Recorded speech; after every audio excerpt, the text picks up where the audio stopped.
Bonjour Anne-Cécile Violent. Bonjour Laurent. Vous étiez rapportrice d'une proposition de loi sur ce qu'on a appelé la fast fashion. Et elle est depuis, alors après des mois de latence, passée au Sénat.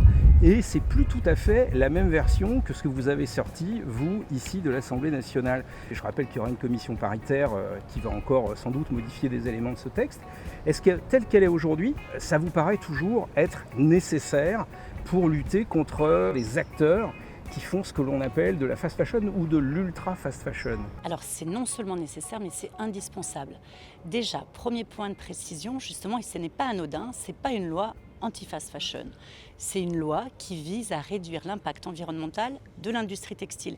C'est important parce que ça, c'était l'ambition première de l'Assemblée nationale, qui effectivement a évolué, notamment pendant la commission du Sénat, mais au départ, c'est toute l'industrie textile qui est visée, en prenant en compte évidemment les modèles économiques et la manière dont ils impactent l'environnement. Mais je tenais à préciser que ce n'est pas une loi anti-fast fashion. Alors si je peux me permettre, j'ai interviewé votre homologue du Sénat, Sylvie Valente-Levire, et je lui ai posé la question, est-ce que c'est une loi écologique? Elle me dit non, c'est pas une loi écologique. C'est pas l'écologie qui a été le moteur de nos décisions. Donc vous n'avez pas exactement le même point de vue que votre collègue là. Non, effectivement, on en a parlé toutes les deux et on ne partage pas la même vision ni la même analyse. C'est très honnête de sa part. La vision qu'elle en a, la manière dont elle a voulu écrire la loi au Sénat correspond à sa vision où elle souhaite s'attaquer uniquement aux deux gros mastodontes asiatiques.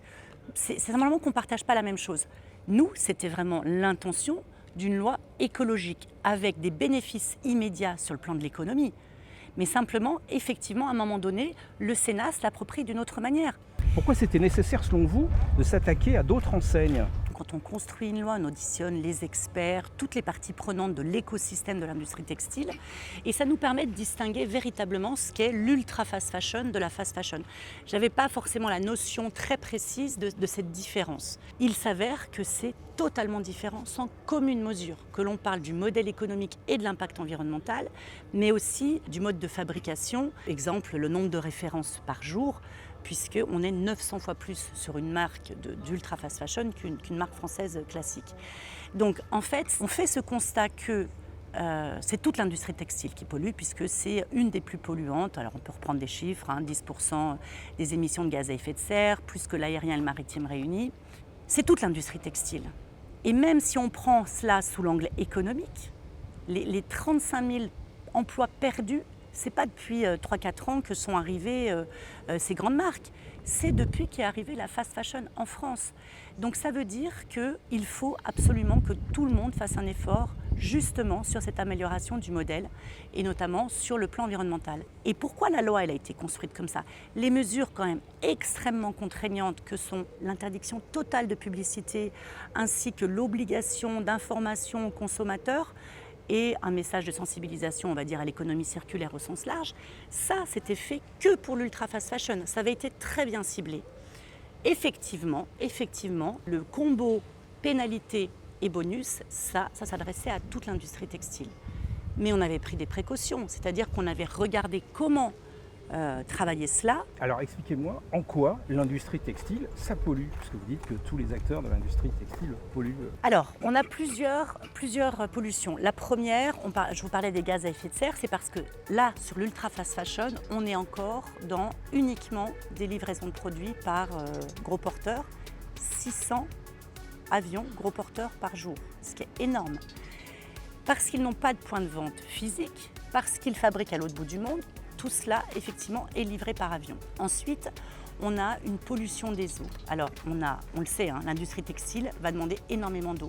En Inde, on est en train de totalement épuiser, justement, les nappes pour la fabrication du textile.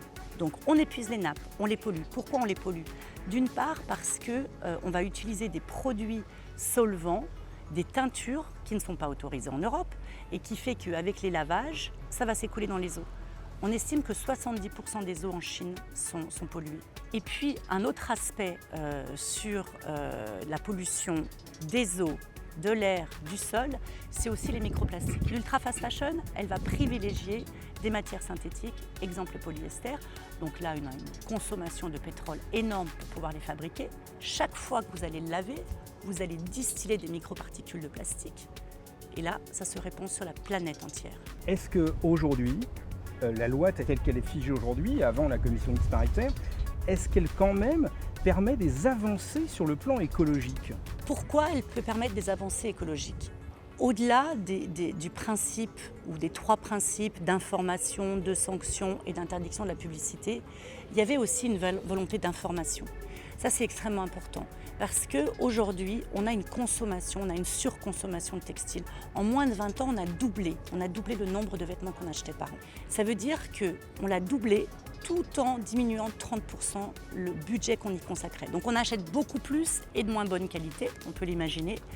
Donc ça veut dire qu'on a aujourd'hui affaire à un problème qu'on n'a pas évoqué encore, c'est l'excès de déchets que nos filières sont incapables en France et en Europe de traiter. Donc ça, c'est une première chose, c'est comment on peut, à travers cette loi, passer un message de davantage de sobriété. Ça ne veut pas dire qu'il faut arrêter de s'habiller, ça ne veut pas dire qu'il faut arrêter d'acheter du neuf, mais ça veut dire qu'il faut juste réfléchir autrement.